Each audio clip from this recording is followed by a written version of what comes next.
Hi, I'm Coach Mea, and welcome to Glow 365. In this segment, our conversation will be on taboo about what is grief and how to get relief from grief by flipping the script. Hold on, family. There is more to grief than you may think. As quiet as it's kept, grief is not just about death or dying. You'd be surprised what else you and others are grieving. For instance, have you ever associated grief with losing your keys, your wallet, important documents or papers, losing your status or reputation, and even losing a valued material possession? Strange as it may seem, grief can even be triggered by forgetting where your car is in a busy parking lot. How others react in general to grief people experience after any loss is mirrored by a typical response to one's losing family members, a friend, and even a loss of a pet. We may hear well meaning words like, I'm sorry for your loss. They're in a better place. Lord giveth and Lord taketh away. You have to be strong for others. I understand how you feel, and so on. But those, but do those words really console you and help you get through it? Stay tuned, and before it's over, Dr. Tate will share some unique and creative ideas that will provide healing balm and alternative ways to handle grief in your hours of mourning. But before we get started with what is grief, let me introduce my outstanding co-host. She's the host and producer of the Sophie G radio show, a self-empowerment speaker. Good evening, Sophie. Good evening, my sister. Good evening. Thank you so much for that intro. I just love Oh, you. yes. Yeah, what a show. What a title. I look Mm, forward to jumping in here and sharing the space with you, Mia, every third Tuesday. yes. Because of what we bring to the table, and it's just you always have so much insightful guests and all of that. And I just want to say, yeah, I'm glad to be here. We're going to be talking about grief. And what a flip it is from the last show we had, which was the five love languages. So we go Yes. from Oh, loving yes. and learning how to love, and courtesy of Dr. K that was here with us last month, and where we learned how to what it meant to really learn how to appreciate each other from different perspective by tapping into how we relate to one another, how we share love, and the misunderstandings that come with not knowing how to understand that sometimes what we're trying to convey is really coming from a loving place. And for those who are logged on right now and tuning in, I want to say I hope that we all learned something from that, and you were able to apply a little bit of the steps and the tools that were given to us to enhance a better glowing life. Now, with that being said, as my sister Mia just shared with us, we're going to be talking about grief today. And who's there better than to share the wisdom and information and insightfulness with us than our guest here that's going to be joining us today, Dr. Tate. And before we introduce Dr. Tate, let me share a little bit about who he is. Hello, I'm Dr. Donald Tate, founder and CEO of Dr. Donald Tate and Associates, and I'm a grief recovery specialist. I obtained my doctorate degree in what is called metaphysical science from the University of Sedona. It's under the umbrella of theology, psychology, sociology, and all those other ologies. And I'm honored to be on the G.L.O.W 365 virtual show. Let me share a little something about what is grief and how to flip the script. So come on, let's go. Yeah, Hey, well, Dr. Tate. Welcome to Glow. Before we get started, I just want to say apologies. We got started late, and sometimes the internet has a mind of its own, and doesn't want to cooperate. But better yet, we're here. Just a late start, but that's okay. Dr. Tate, welcome to Glow. Hello, everybody, and thank you very much. I always say it's better late than never. So I'm glad to be on here. I'm very honored that you invited me here. Hello, Sophie. Hi, Doc. Welcome. Thank you very much. Thank you. Now, so Dr. go ahead. Sorry, go ahead, Mia. Oh, no, you go ahead, sister. You go ahead. I'll follow most Dr. of Tate, y'all. No matter. Dr. Tate, I want to say a special thank you for allowing me to take the grief recovery class.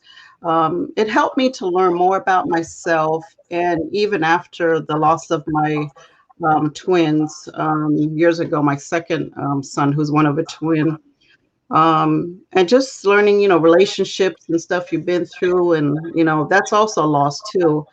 But I appreciate that. Um, Thank you, Mia, for trusting me. And I truly appreciate it. I felt your love and I felt your hard work uh, doing those trying weeks we had. Um, it was good. It was good. Well, Doc. now, No, go ahead. Go ahead. I, Put your I face on love it. this. I love this. it's like we got so much to say, we can't stop. No problem. But No problem. question, I Yes. forgot to ask you during the class, was what you meant about what you call the bee devil and enshrinement. That is wherein people have this fetish of holding on to possessions or after the death of a loved one. Um, the Mexicans, they have a culture where they celebrate the day of the death, um, in which they have an altar that's set up in memories of some of their possessions and stuff. Is that a good or bad for to help moving on? That's a very good question. You touched on enshrinement, and we have seen people when they're driving their car and they see a picture in the back that's tinted windows and have when they were born and when they pass away. A lot of people have in the rooms that the person passed away a picture, statue, candles. These are all positive that people will have. Bedevilment is the total opposite. It's the negative things that people hold on to, speaking not so good about the people who passed away. It's that thing that playing devil advocate don't want to speak positive to that. So you have the enshrinement and the bedevilment. Oh, thank you for sharing that. Now I got a better understanding. Now, today we're talking about what is grief. What is grief? To make it simple, grief is the natural and normal emotions that we get when someone loses a loved one. That's a simple definition. When we're grieving, being in a process, two things that happen simultaneously.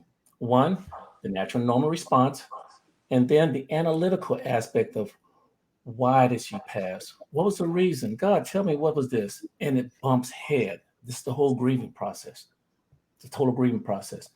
In order to recover or at least bring down this particular monkey on your back, you got to go through it emotionally. You can't analyze getting out of this grief process or grieving process, shall I say. I hope Now, that, Dr. Tate, yes. yes, that does clarify a little bit. But apparently, grief is much deeper than people realize. Um, please explain a little bit more why people tend to suppress or repress it. That mind is a very, very tricky thing. And it's so tricky that we summons this particular thing. All right. When I lost my mom, it came to me in a way that I thought about the process, because she asked me to give her water at 9:05 p.m. And when she passed away the next day, all I thought about, Mea and Sophie, was 9:05 p.m. asking for the water. The next year, 9:05 p.m. asking for the water. Had nothing to do with anything else. It was, what should I have said different? Maybe I could have said, I love you, or, I'm sorry, or thank you for loving me for being such a brat that I was. 9:05 p.m. She's requesting for water. And that's that thing that repressed a lot of people, a whole lot of folks. Wow. Yeah. Yeah. It's interesting that you said that, doctor, because, I lost my father 14 years ago. And, I've been told, well, personally, I don't think I've grieved him either. And I've been told over and over the years, you got to grieve. When it hits you, it's just going to come like a ton of bricks. You just said something a while ago about your mom in 9:05. And the only thing I can recall on the day that every year it comes around when my father passed away, on the anniversary, is he died at 11:04. And that's what pops up in my mind, just 11:04. I tend to get into a mood. So what are some of the triggers that you could actually say that we need to look out for that triggers grief? Well, like I said, Sophie, it's emotional. It's very interesting that you placed in the beginning part the keys. We don't connect keys or loss of luggage or wallet or even a car with grief. But I want you to think about something for a second. The moment you lose your keys, depending on how fast you got to get to that particular place, it starts to become emotional. Immediately. Very quickly. The car. I knew I parked my car here. Now we're analyzing it. I know we parked my car here. We're grieving. We're grieving. And as time passes on, that 5 seconds start to become a minute. That's a long time. And your whole emotions inside just say, okay, let me regroup. But we don't connect that with grieving. Nobody ever told us that. But that's what it is. That's what it is. That's true. Oh, and also, I'm sorry. No, go ahead. Yeah. Separation, a divorce, a spat with your children, a friend, anything of that nature, there's this loss. There's this loss. We're grieving, okay? We're grieving. And we're trying to analyze it of what's the reasoning for this particular thing. Go ahead, Mea. I'm sorry to interrupt you. As you're saying that, and I know there's some stages to the grief with the anger, because I we were sharing that before the show that I went to Universal, and you're so busy with your girls and everything, you park the car and stuff, and then come out getting ready to go home, and where is my car? Where did I park? Yeah. And I was like, I'm getting angry. It's like now it's just like an hour of using the car remote to click to hear the alarm going off, and so I get it when you grieve, and I lost my car, or you just lose something, anything particular that holds dear to you. You really, you get angry. We've typed up something on the computer and by mistake you delete it. Oh, I can't get it back. You delete a photo on your phone and you can't retrieve it back. So I can relate to that grieving, but we think it's anger, or we don't associate that with grieving at all. No, we don't. And as time lapses, the intensity of the emotion rises. Let me say that one more time. When you can't find your keys in about 1 to 5 seconds, your anger and your emotions start rising. Yes, you're grieving. You're grieving. You have probably witnessed people or heard people crying when they lost the keys or lost their wallet or lost something. All right? That's grief. That's grief. That's true. Or their engagement ring, or Yeah, you know, yeah, a picture. They lose their home because a fire took it, and it had all the Mm. yeah, memories of their loved ones that are no longer here. You know, yeah. doctor, some people turn to other things for comfort. Some people turn to substance abuse. Some people cut themselves. You know, some people turn to, you know, other stuff that are addictive and that's toxic for their bodies. How do you help people escape these kind of go-tos or um, stages where they just feel like it's like even losing a key after leaving the parking lot or after hanging with your girls. You probably just feel like you need a strong drink after you find it or something. You know, what do you say to people who end up turning to addiction to soothe the pain? People who are going through divorces, you know, what would you say? How do you approach that when somebody comes your way, or if you notice it in somebody without even them being aware of it? How do you deal with that? One of the sessions that we had, we talked about an acronym STERB. STERB, which stands STERBs. It stands for short-term energy release behavior. Okay. People have this belief that going out, getting slush face, that they're going to close that gap when they're taking the drink, when they're shooting up, when they doing what a lot of women call retail therapy, when they go to shopping. Okay. So you know what you're talking about. Oh, yeah. Yes, actually, I do. True. So what's happening is it's a short-term energy release behavior that you think you're going to get this relief in this particular short time. But when the hangover comes the next day, you're going to realize, oh, I done spend, oh my goodness, or I can't go to work. I got this headache and so forth.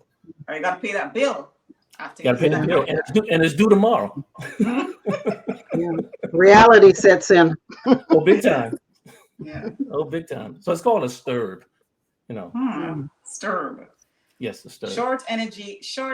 Short-term energy release behavior. So you're releasing that behavior of using these particular substance. You're releasing that and you're using it thinking is going to assist you. And it's just only just deterring you and bringing that hole a lot wider. And like you said, Mea, reality hits as soon as you say, oh my goodness, the hole was this big, now it's that big. And you're still stuck with the bill. No pun intended. You're still stuck with it. No way of getting around that one. No. Not a bill. Now, Dr. Tate, there's a stigma about who holds grief better, men, women, or children, pets. What's your thoughts? You know, someone asked me that question before. I got to take my glass off that one. Okay. We're going to work with this one. Yes. The definitive answer is I don't know. However, I would like for each of you to put yourself in a situation, because there are situations in the United States and world that in the beginning of a marriage, they don't talk about this particular thing I'm about to share with you. If the husband loses the mother and wants to go into the bathroom in his man cave, what do you do, wife? Do you knock on the door and want to talk, or do you leave him alone? See, that wasn't discussed in the pre-marriage thing. What he wants to do, some of them want to stay in their cage and work it out themselves, grieve alone. Whereas the wife wants to talk about it and just, hey, let's get this thing going on with. So the answer to that is, I don't know. I really don't know. Now, you mentioned pets.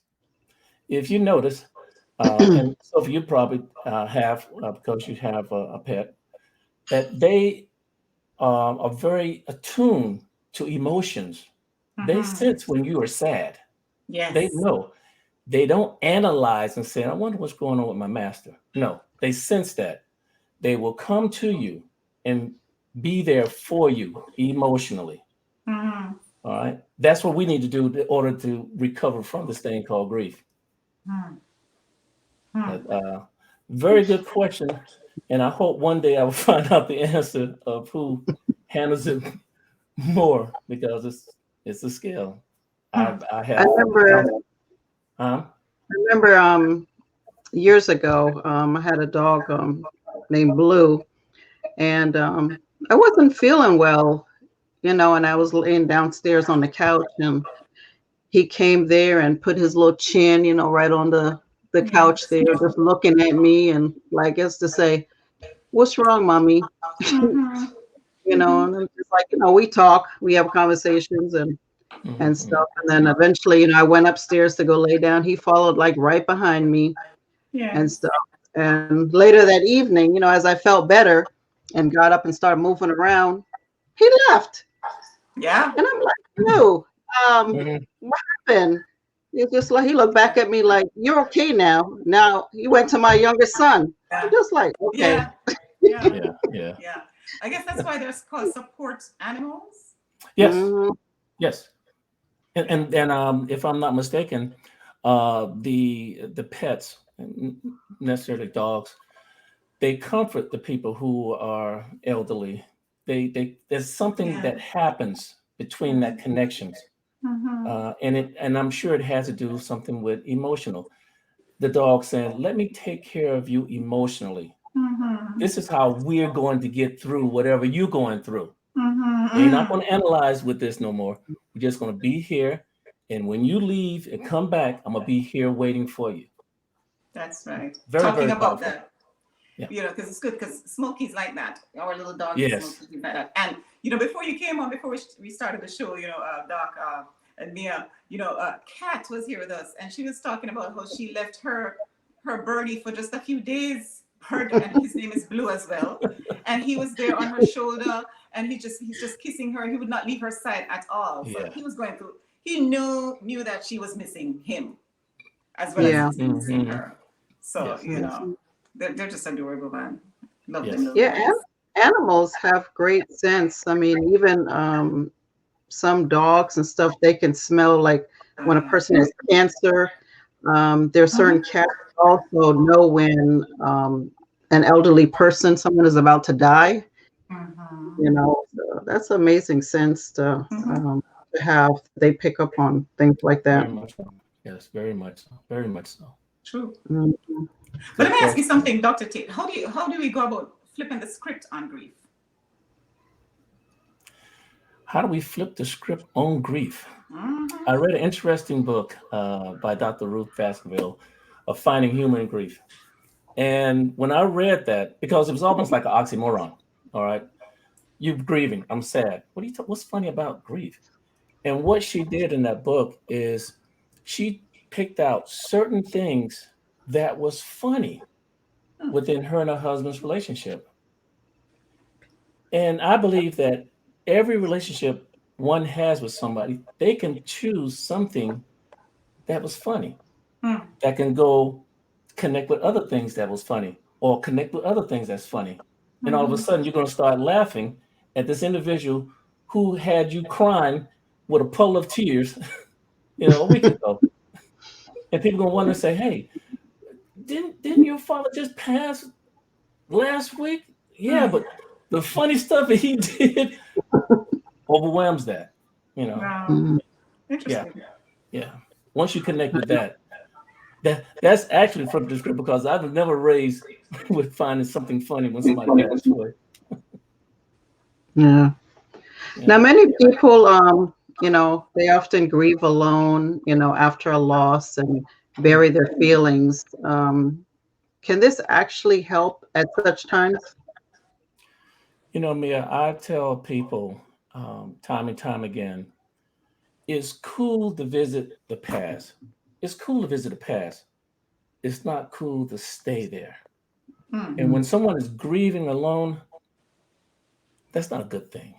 It's not a good thing at all. Um, Ego stops people from talking to other folks saying that they need help. So they just prefer to just be by themselves.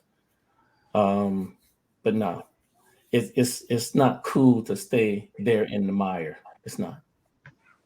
But what do you do with persons who just want to be by themselves? There's some of us who just want to be alone. Even how do you handle that when you're trying to be there for them? If it's even to be there in silence. Sophie, what I do, one of the things that I do, and I have this gift, I'm listening to what you're not saying as opposed to what you are saying. That's how I'm going to help me personally. I don't know how the other therapists do, but when people are saying something about this or that, that's pretty obvious. All right. You go into that analytical type thing. I have this emotional connection of what you're really saying to me when you're quiet. What you're really saying. I don't have to see your facial expression and try to dictate those type of things right there. There's something else because one, you're here with me. So there's a reason why you came to my class, spend your money, read the book that we're doing.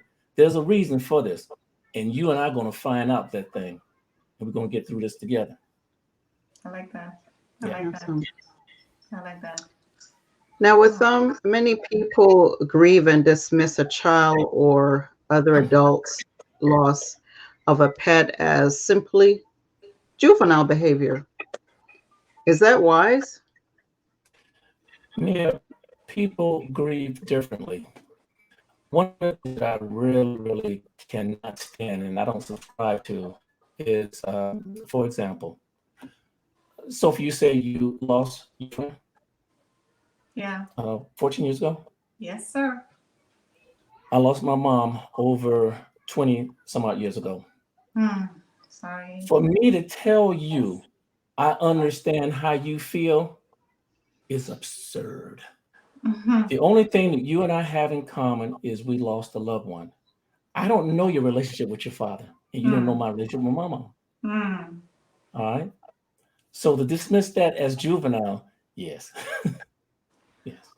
What about it? What about the people saying, time heals? In time you're gonna feel better with grief. Yeah, it's one of those myths that I experienced that when I first started my practice, and there was this lady there, and she was sharing with us about her setting the table up for the person that was lost. Every night she sets it up, and I want you to imagine this for a second. You got a family of 4, and the 5th person is not there, so she's setting this table, the plates and everything up every day. Wow. So we in the class thinking it was just recently. This thing was 20 years. Wow. 20 years. Wow. So I can read books, study and everything. How do you work with this? You don't go at it. You got to understand. And so what we did very briefly, and I'm involved in the group, is to say, hey, look, let's do something interesting. Let's, for one day out of those 7 days, let's not set the table up for him. It's just one day, and let's see what happens. And then we come back the next week and we talk about it. We don't take the whole session. Just want to see how you feel. She feels. So she stopped. Within those 8 weeks, she stopped and she thanked me. And I say, hold it. It was you. I'm just working this thing out because I personally didn't know how to work with this thing because it was affecting your family. It was affecting relationship. It was just, wow. It was that kind of thing. Surreal. Wow. Yeah. Wow. Yeah. Wow. There's something that I was asked to ask you as well, before you came on the show, and Yes. somebody wanted to know. They said they know that grief is supposed to be a natural form, or normal. However, what are some of the signs that it has become unhealthy or even abnormal to even be toxic? How long have you been knowing Mea? I answered that. My mom told me never answer a question. But let's work it this way so we can understand. How long have you been knowing Mea? I think I know me around 7 years now, Mea, something like that. Since 2013, I think it was. Yeah, I think so. Right. 2012, 2013. So yeah, it's been a while. You know it longer than I have. So you've talked to Mea. You've seen her behavior. Is when she shuts down. Okay. When she shut down or when she don't feel like talking for a long period of time. Now, you know, you normally talk to her, if not every day, every other day and something like that. But until a pattern is shifted, okay, something's going on. Do I want to ask her what's happening or I just ride this out and let her talk to me? Hmm. Because I'm going to put a time limit. And this is me talking through you, Sophie. I'm going to put a time limit. And if I continue seeing this thing, I now realize it's unhealthy. Unhealthy for her and unhealthy for me to be concerned about her because I love her. Hmm. Okay. Hmm. That behavior started to be toxic in itself. And it's so simple because you didn't mention it the first time you noticed it, and you're just going to ride out again and see what happens. But once again, something is abnormal. Mia's not acting the way she normally acts, jovial and fun and bubbly like that. Something is going on. Something's going on. There'll become a time since we know Mea, she's going to eventually say it. But how long is it going to take is my concern. How long? Mm-hmm. But how do you break that that barrier without pushing the person away altogether or having them shut down altogether? If you're the type of person that love to ask questions, ask open-ended questions, not close any questions with a yes or no. Um, I don't necessarily want to say how you feel because just like you asked the child, well, how was school? Fine. Okay. Now we have to go and dig. What was fine about school? Yes. Yeah. True. So what I would do, Sophie, is I would listen and ask her, hey, um, not is everything okay. It's just that, hey, look, I enjoy being with you. You're my friend. Re-encourage that bond of saying that I'm here for you without saying I'm here for you. You know, Mea, a lot of people wouldn't do that. A lot of people go into those beginning things of saying, hey, look, I know how you feel. No, you don't. Not with me. But I use Mea. Yes, Mea. Now, what about like I had this friend like years ago, many, many years ago, and a group of us used to go out, and every time we get together, she's always, I think she was still in the grievance, like maybe a year later. If we went to the club, she's like, oh, if he was here, he would have ordered this drink, or he would have wore that outfit, that suit. No matter where we go, it's always, and it's like you don't want to hurt the feelings, like, it's, I don't want to hear it, to a point where some of us just didn't want to hang out with her because it was just constant. We could be anywhere and she would just find something. We went to dinner. Oh, if he was here, he would have loved to eat this, and even, we suggested to seek help, but it just didn't register.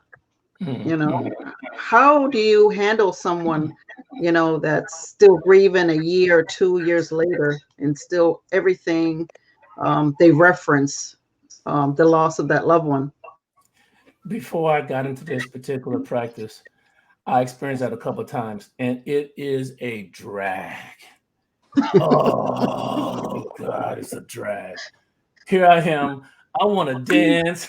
I want to come on, let's go. And you got this person over here. That's their favorite song.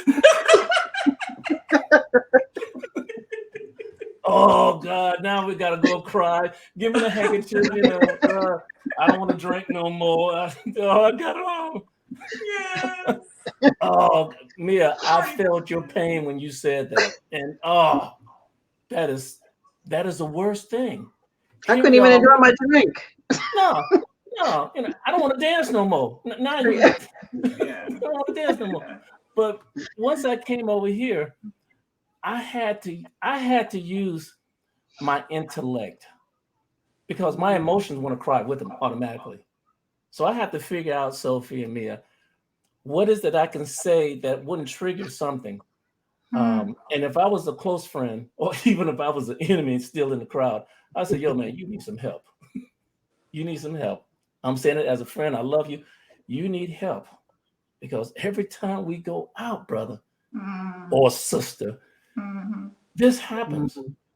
I know you want to have some fun. You done paid your money at the door. Let's have some fun. Mm-hmm.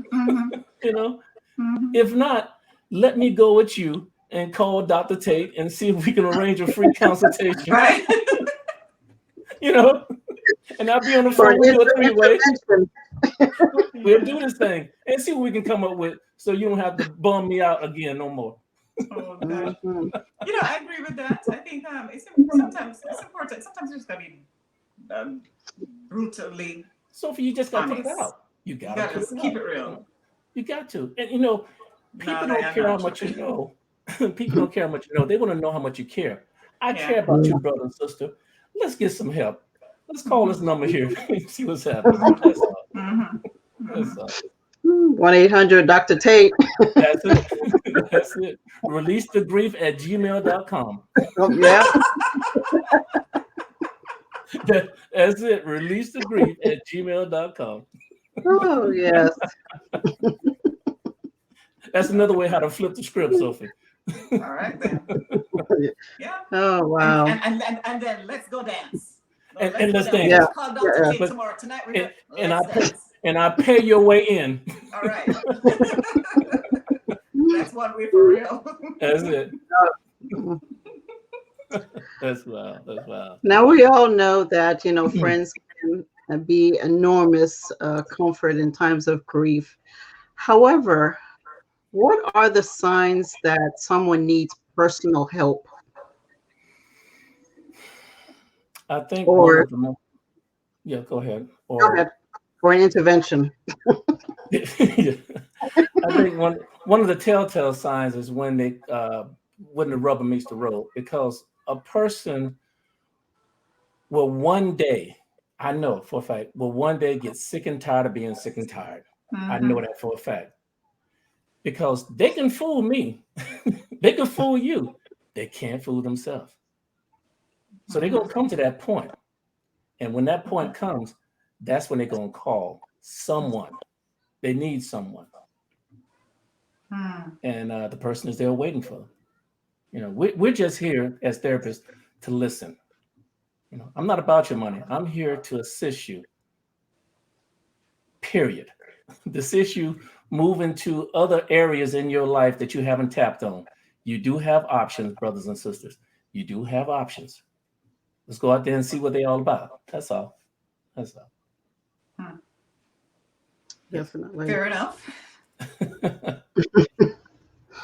Dr. Tate, thank you so much for sharing, some insights on, what is grief and, how we can flip the script. Losing my mother almost 5 years now. Reason why I kind of named the show Flip the Script from Grief is that the first year we were grieving her, and it was sad, till we decided during the holidays, especially Thanksgiving, Christmas, that we would share, happy memories of her. And, we'd laugh like, during the holidays, she'd always want her, sip of wine or something. And so I had to make sure that early in the day, take her meds so that, a few hours were gone before she could have her little sip of, wine during dinner, or, just things that she would say. And I think that eased a lot of the grief and the mourning, process, even with my kids, till I Mhm. think as years went on that, it didn't seem as sad not having her here. Her birthday, we wish her happy birthday, and I may share some photos on Facebook, social media. But I think the time, time does heal, but we have to heal in our own way, in our own time, and learn to move on and not hold on to things, or what they call enshrinement um, Mhm. itself. But I know that you also have grief recovery classes, sessions. Can you share a little bit about that and any final words? First, again, I want to thank each of you to invite me here. I've had a very glowing experience with being here on your show. Um, Two things I wanted to point out. One, have you ever noticed that when you start doing something, and it goes back to the humor part, you start acting like your mom, or there's something, Yep. or there's something. See, and that's what that enhancement of humor. Laughter is medicine. Mhm. Or someone says something that reminds you of your father, and you have to Mhm. laugh. That's that extended thing of humor, and your grief or your grieving process comes down. It doesn't dissipate. It doesn't go away. So you're not going to move on. You're going to move through this grieving process as time go on. It's cool to celebrate your mom's anniversary. It's cool. Like I said before, stay in the past. It's cool. Not, or just visit the past, not stay in there. Yeah. that's that's a beautiful thing, that humor thing, because I do it too. You know, I do Yes. it. I say something, and oh God, I'm talking about my mom. Oh, Oh yeah. Yeah. Yeah. Okay. And I think Dr. Ruth actually had a book, finding humor in grief. And I was yeah. just like, I told her, we just did a national authors show. And I was like, I'd never seen that in a sentence or, for a name of I a know. book until she explained, the loss of her husband. Um, but yeah, that combination of laughter and grief, it helps us, Yeah, ease that pain. it's an oxymoron. One of the parts in the book is when they went on this trip up north, and the husband had a particular place to put the clothes. Okay, all the time. So when he transitioned, she went to the same place and she looked at that top drawer and she started laughing. So she put her clothes in the top drawer. You can't get the top drawer now. Now, right? That's exactly what I And just thought. and she just bust out laughing because he Yes. always wanted to get the top drawer. So yeah, Yeah. that was pretty funny. True. She had a lot of cute points like that. I recommend the book highly. It will have you laughing, big time. It'll have you laughing. Good one. Good one. Good one. Good one. Mm. There are a few things that I wanna share this with you. It's Yes. actually a poem, a short. It's by Vicky Harrison, and it says, "Grief is like the ocean. It comes on waves, ebbing and flowing. Sometimes the water is calm, and sometimes it's overwhelming. All we can do is learn to swim." Mm, That's You know? beautiful. nice one, Sophie. Nice one. Mm. Yes. Yeah, it's by Vicky Nice, Harrison. Yeah. nice. That's That's, beautiful. I yeah. need a copy of that one because I like to look at that at least every day. That's I'll, beautiful. I'll That's text you. beautiful. I'll Thank hook you you very up with much. that. I appreciate It's it, by, Sophie. you can Google it. It's by Vicky Harrison.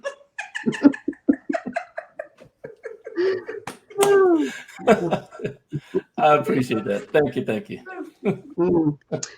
Dr. Tate, can you share how our watchers or viewers can connect with you, and also a little bit about the grief recovery sessions that you have? I know you have the one-on-one and then the group as Yes. well, and then also for pets. Um, Okay. The first, we have the group sessions. They're 8 weeks. The one-on-one sessions only 1 hour. The group session is 2 hours. And you might think, oh, 2 hours. Oh God, I sit in a class.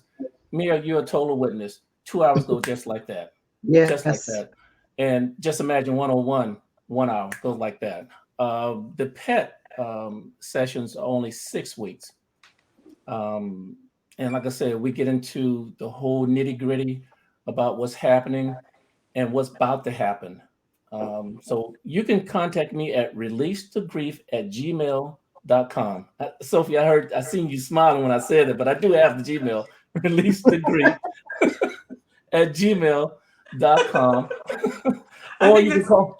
Huh? I think that's memorable. That's a memorable Gmail. Or you can call me at 571-969-7766 to go ahead and get your free consultation. I do it. I love to listen to you. And like I said before, I'm listening to the things that's not being said as opposed to things that are being said. And I dare you to take that first step. Mea is a witness. Once she realized that the first step is being true to yourself, everything else is uphill. Yes. And also for those, the pet grief is for the pet owners, not for the pets. Yes. We don't want. Probably not. Smokey and Blue. You know, sign up Smokey. And Blue.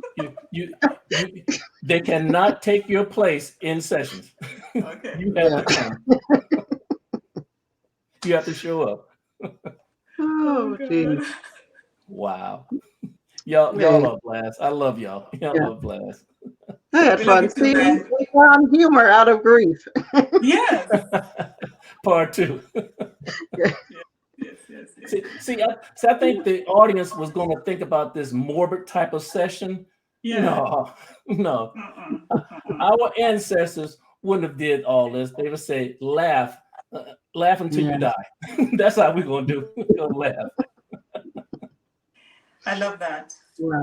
And I'm a stickler for that. You know, after a long day, one of my favorite things to do, and I've said it over and over, and I know it sounds repetitive, I put on, I pop my popcorn, pour my glass of wine, and I put on a funny show before I go to bed.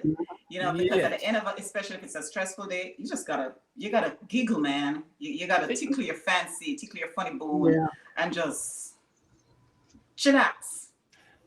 Sophie, and see what you just did. You released the grief. You released the grief. Yes. Yes. And the stress. All the stress, you released it. That's right. You know what, Mea, we're gonna have to have Dr. Donald Tate back, man. You know, it's good vibe, good energy. Thank you very much. Definitely. Now you see how my sessions go. This how they go. Yeah, this how they go. Out of there feeling better. Yes. For real. Oh, they're definitely fun because even I think one session we had Kat was also there too. We had our night clothes on, and I was eating my little Jamaican breakfast and coffee, and I was like, hold on, time out. You already tell me about this breakfast thing, so we scheduled the next session. Say all of us going to have breakfast. I love that. It's like a pajama session. we homegrown. We homegrown. We don't. Yeah. We just release the grief.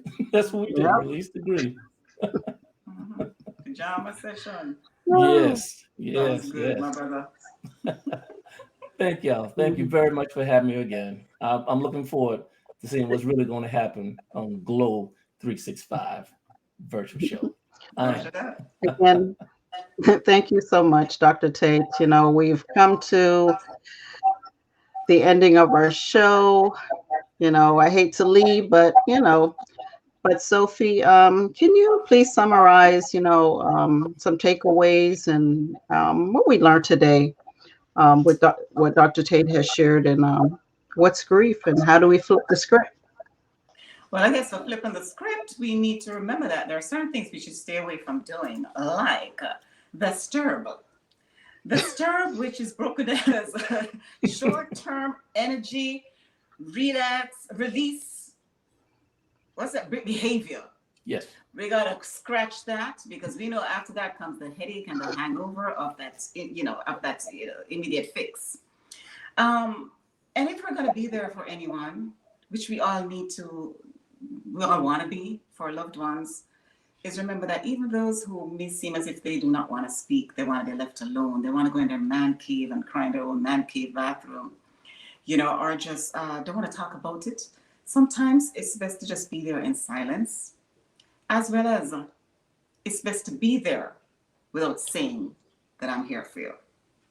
And I want to just say that, remember, laughter is so important. We talk about it so many times here on the show, find ways how to learn each other's love language, find ways how to, we talk about it right here, tickle your own fancy. We had Happiness Day, Happiness Week. When it comes down, when it's all said and done, today's yours. This moment is ours. And whoever, whatever it is, we may be grieving because it's lost and we know it's not coming back, not in this world, not in this lifetime. Think about what it's done for us, how the good it's done already spent in our lives. And those who are gone, what would they have wanted us to be doing right now? Would they want you to be happy? Would they want you to be grieving indefinitely? Would they want you to be laughing and living the life you have? Maybe if they were here with you, if they could have traded places, just live, laugh, and love. And I want to leave my favorite verse with you, proverb. It's been one of mine from ever since I was a kid. It's actually by Herman Hesse. Some say that it's holding on that makes one strong. But guess what? Sometimes it's letting go. Until such time, please, my people, try to bring that glow out inside of you 365. And if you don't remember how to do that, tune in right here, same time, the third Tuesday every month on this link, this chat, where the women of culture and Glow 365 are going to help you do that to remind you how to bring out that greater level of wellness. I love you, my peeps. Stay strong. Smile. Laugh. Thank you so much, Sophie. And before we go, I just have a couple announcements, some upcoming events. The Jamaican Association of Central Florida is having a Christmas toy drive from November 10th to December 10th, and they're asking for donations of unwrapped toys and gifts for young children, teenagers, men and women, survivors of domestic violence. Drop-off locations is Oli's Kitchen and Smokehouse at 2700 Rio Grande Avenue, Orlando, Florida. It's Monday through Friday from 9 a.m. to 4 p.m. Or you can call 407-841-8933. And also First Choice Wealth and Retirement at 1971 Lee Road, Unit 205, Winter Park, Florida. 32787 from Monday through Friday from 9 a.m. to 4 p.m. And Silver Star Christian Church at 7510 Silver Star Road, Orlando, Florida, 32818. Again, Monday through Friday from 9 a.m. to 4 p.m. And you can call 407-293-2768.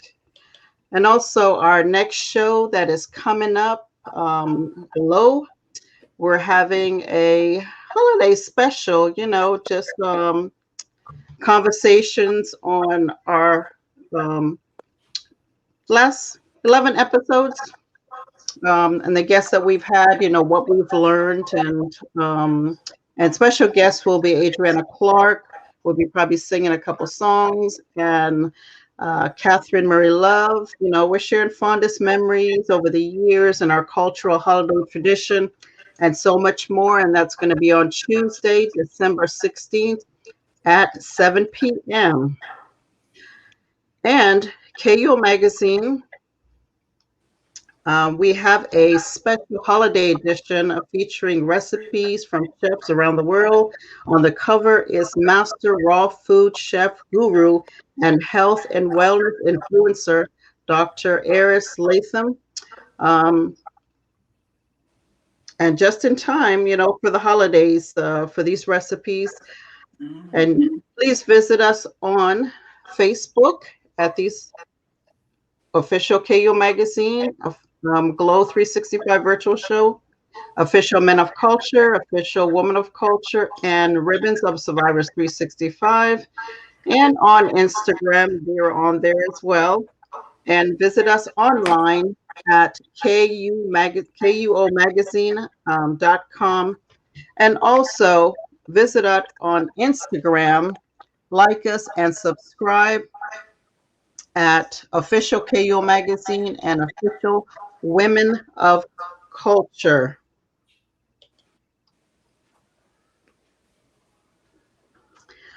I would like to thank our special guest, Dr. Donald Tate of Donald Tate and Associates.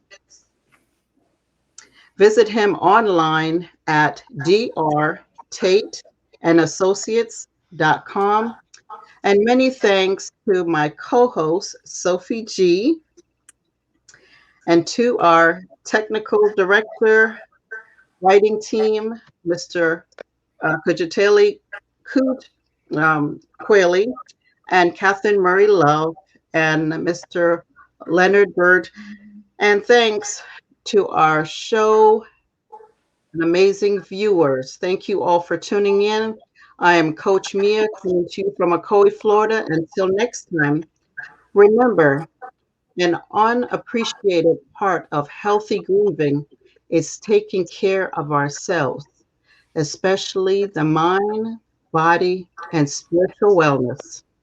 So let's flip the script on grief and continue to stay safe and be well.